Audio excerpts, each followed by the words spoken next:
Hey guys, welcome back to Wrestle News 365. Hope everyone is doing very well. As always, there is a ton of news stories to get into today, so let's talk about Impact Wrestling. You can see him on the screen right there. You can see him. It's Buddy Murphy, and Impact Wrestling producer and veteran talent Gail Kim has hinted that Buddy Murphy could be coming to Impact Wrestling. Now, bear with me, because this is a bit of conjecture here. This is reaching a little bit, but we'll see. Because Impact Wrestling producer Gail Kim recently took to Twitter to hint that Buddy Murphy could be signing with Impact Wrestling in the future. Now, Murphy, of course, along with several other former WWE superstars, were let go by WWE on June 2nd, 2021 due to budget cuts associated with the global COVID-19 pandemic. Among those releases includes Aleister Black, now known as Malachi Black, who subsequently debuted with AEW last week at the Road Rager edition of AEW Dynamite in Miami, Florida, as his non-compete clause, of course, was only 30 days long. Now, Buddy Murphy subsequently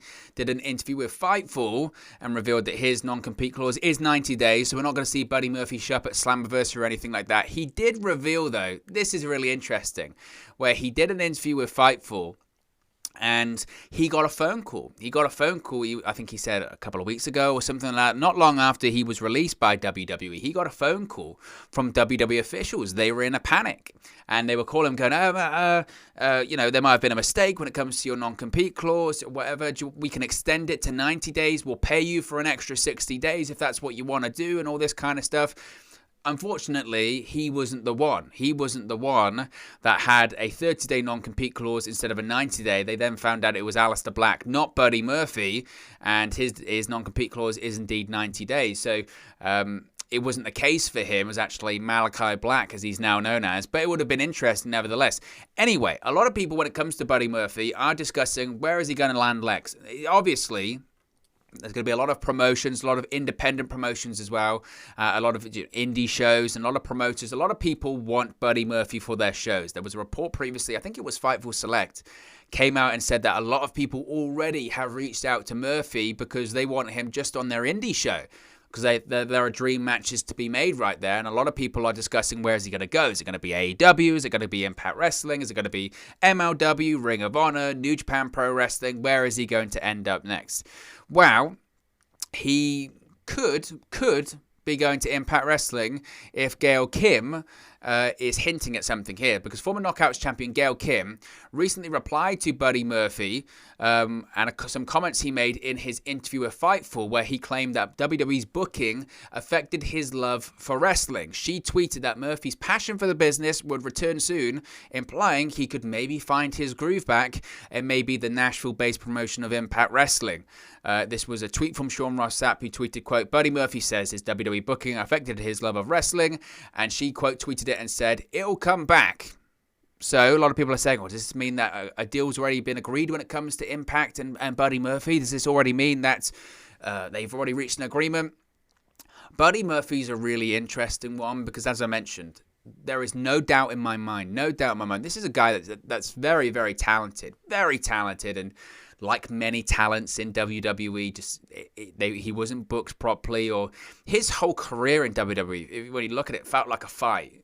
He wasn't being used in NXT, so he goes, look, I will lose weight. I will break my body down to get under 205 pounds so I can just get onto 205 Live, so I can do something. He backdoored his way onto the main roster. How crazy is that, looking back on it? A guy this talented had to sort of, again, backdoor himself onto the main roster just to get a chance. So he does the weight loss gimmick and gets on 205 Live, then starts stealing the show, becomes Cruiserweight champion, and eventually backdoors his way onto SmackDown. On SmackDown, he's not being used. He wasn't used again, wasn't used for ages. He's the best kept secret. That's where it came from, right? I'm the best kept secret because he wasn't being used. Accidentally, it just happens to be backstage. Where they're filming that angle where Roman Reigns, someone's trying to kill him every couple of weeks, and it's stuff falling on him, being hit by cars, whatever. He just happened to be backstage during that period of time. So they turned it into a match on SmackDown where Buddy Murphy faced Roman Reigns. He lost, but his performance was incredible in it. Then it leads to victories over Daniel Bryan, and eventually his stock starts to rise a little bit, goes to Raw, gets tied up with Seth Rollins, the Monday Night Messiah, the Disciple, has some success there. But eventually, like all things with WWE, it filters out. And then that ginormous creative team, that's what's hilarious about WWE, that huge creative team on the road, back in the offices in Stamford, couldn't find anything for Buddy Murphy, someone that talented. It's nuts. Absolutely nuts. And they know it. That's what's crazy about all of that. They know it. WWE know how crazy it is. I can't believe we can't find anything for this guy. They know it. That's why they called him up and said, oh, by the way, there might have been a clerical error. How your non-compete, we think it might be 30. Would you want it to be 90? Because they know. Because they don't want him to go to AEW. They don't want him to go to Impact Wrestling because they know, guess what? He's very talented. And they know, it's almost like they know there might be some more creative minds out there that don't work for WWE. And heaven forbid, there's a bit of creativity and he gets a good spot and he actually thrives and enjoys pro wrestling again. Can you imagine the horror involved in all that? It's madness the way they think. It's absolute madness. So where do I think he'll go? I think he would have options from every company. I truly do. Because the interesting thing with Murphy, it's not like Daniel Bryan contract expiring, or it's not like Samoa Joe, or it's not like even Aleister Black was just a reach. I just never saw Aleister Black going to Impact because there's a lot of money on the table there, and not that Impact can't afford it. They can. I just thought it was always one option. Well, two. It was either he was going to AEW, he's going back to WWE. That's how it was going to work. Buddy Murphy's a bit different. I think AEW absolutely 100% will be interested in him. And I would be surprised if they haven't reached out informally to him already. But I also think every other company would have reached out to Buddy Murphy, whether that is Impact Wrestling, whether that is Ring of Honor, whether that is MLW, whether that is the NWA. I don't know about New Japan, but you could certainly see Buddy Murphy in the G1 or something like that. Absolutely. I don't know if he could even fit in the best of the Super Juniors. He's put on quite a bit of weight recently. He's bulked up big. So I don't know if he would be in that one, but I think he'd have offers from everywhere. And then it comes down to what's best for Buddy Murphy. And I know people are going to say, you always say this on this channel, don't go to AEW, don't go to AEW. That isn't true. But for certain names, I think you have to, you're an independent contractor. You have to think of yourself. Pro wrestling, unfortunately, is a bit of a selfish business. You are your own company. So when you do get released by WWE, you think, right, how can I make myself, one, fall in love with pro wrestling again, but two, how can I, what environment that I'm going in is the best environment for me? Where can I have the most success? Not just financially, but in terms of building my brand, building my reputation. Where can I go that I'm going to be a champion? I'm going to be featured. I'm going to be in main events. I could possibly become a world champion. AEW, it's a possibility, but not immediately. And I always say this at talents that are released by WWE, unless you're that upper tier, you've got a name about you, it's just you just weren't being used properly, but you are a main eventer waiting to happen. Unless that's you're going into a very bloated roster in AEW. I mean, even someone like Andrade, I'd look at Andrade El Idolo right now. I think it's a great example. This is a guy, ton of potential, ton of buzz, great work in NXT, wasn't used to the best of his abilities in WWE, but still had some success, but was capable of more because people said this guy can be a main eventer. With a mouthpiece, he can be a world champion, and he had one in Zelina Vega. Ultimately, you could argue the first sort of month or so, 6 weeks he's been in AEW, for me, left a bit to be desired. To be honest, I'm still waiting. I thought his in-ring debut against Matt Sydal was good. I like the presentation. I'm not sold on the whole Vicky Guerrero thing right now. And again, like a month in, you're going, I'm still waiting. It took a while for Miro. That's Miro. That's a guy that worked with John Cena in a main event match at WrestleMania, or a high-profile match, rather, at WrestleMania. That's not what Murphy's at the moment. Can he be a world champion? Who knows what he can be? But that's a bloated roster you're walking into, and that's difficult, And Aleister Black, I think he's a main eventer waiting to happen. He can talk, he can work. I think it's different. But Murphy, I think there might be some better options, and one of them might be in Impact Wrestling. I think if he came in, why couldn't he be in the main event scene? He certainly could become an X-Division champion overnight like that, but I think he can do more. I think why couldn't he be a world champion? And like I say, when it comes to a lot of these guys, if you come into Impact Wrestling and you say you're there for a year, But say for the majority of that year, you're working in the main event, you might even become the world champion. By the time that year's up, you can then go over to AEW and say, look, I was a world champion in Impact. Why can't I be a world champion in AEW? I've already proved it. I'm a more valuable commodity than I once was. So, I mean, Buddy Murphy, I think it's difficult to predict. I think it's very difficult to predict where he'll go. My gut says AEW will make an offer, and that is very tempting. But it depends what he's really looking for. So it's very interesting. It's very, very interesting.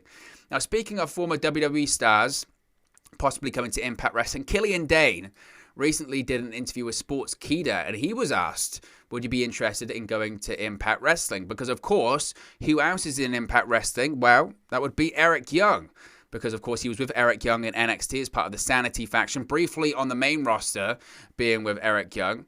Now, Killian Dane, Big Damo, as he was known before WWE, recalled working a match with Young in Impact Wrestling in 2015, where despite getting limited time, they stole the show. He added the two formed a bond almost instantly, and as fate would have it, they were together in WWE as part of Sanity less than a year later. He said, quote, I mean, Eric Young, I don't think I have enough time to tell you how much I love Eric Young as a person, as a wrestler, as a performer.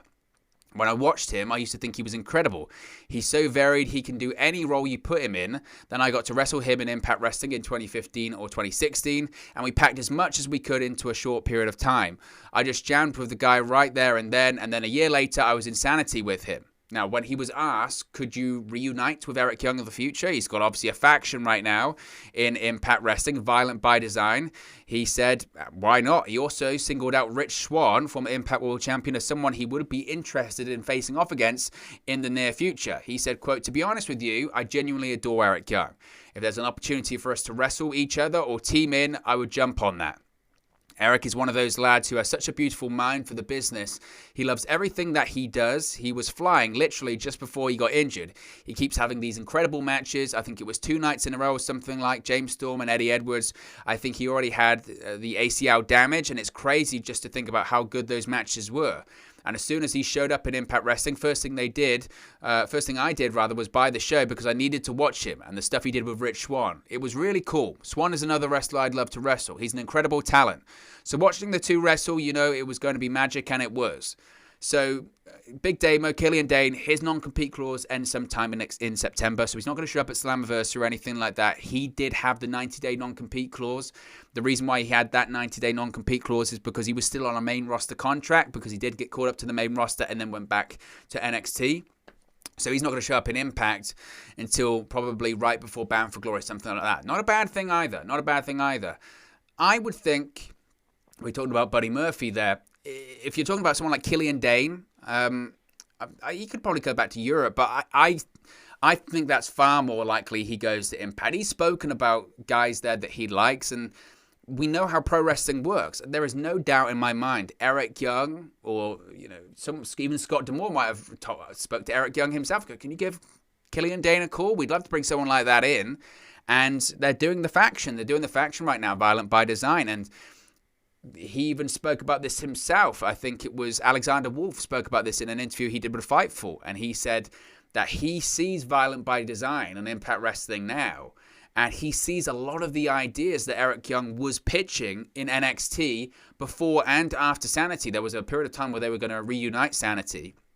And some of these ideas that we're seeing in Impact Wrestling currently, they were ideas that Eric Young wanted to do when reforming Sanity, but for whatever reason, it never worked out. So who's to say that Killian Dane would look at that and go, absolutely, do I want to come back in? Now, you could argue, does Killian Dane want to come in just be part of a faction?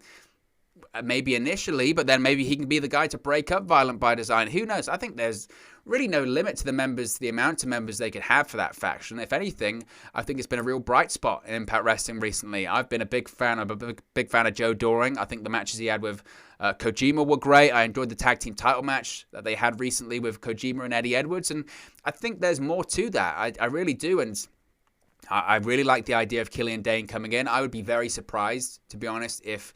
Again, we know how Impact Wrestling works. Impact Wrestling, the moment someone's released, they'll give it 15 minutes. Then they'll give a phone call and say, look, do you want to come in informally off the record? Who's spoken to you? Do you want to come into Impact Wrestling? Let's figure it out. That's what they did with the Good Brothers when they were released in 2020. So I would be really, really surprised if Killian Dane hasn't got a phone call from either Eric Young or people in Impact Wrestling to say, look, do you want to come in? There's a spot for you. Again, when you talk to people about Buddy Murphy and you talk about everyone would be interested, Killian Dane, not that nobody would be interested. That's really harsh saying it's not true. I think a lot of people will be interested, but there's certain people when they're released and you can already picture them immediately where they're going to go. And Killian Dane, for me, it seems a really good fit that he would go to Impact Wrestling because of the Eric Young stuff. And when you listen to his comments there, it's kind of what he wants. You can tell that's kind of really what he's angling for.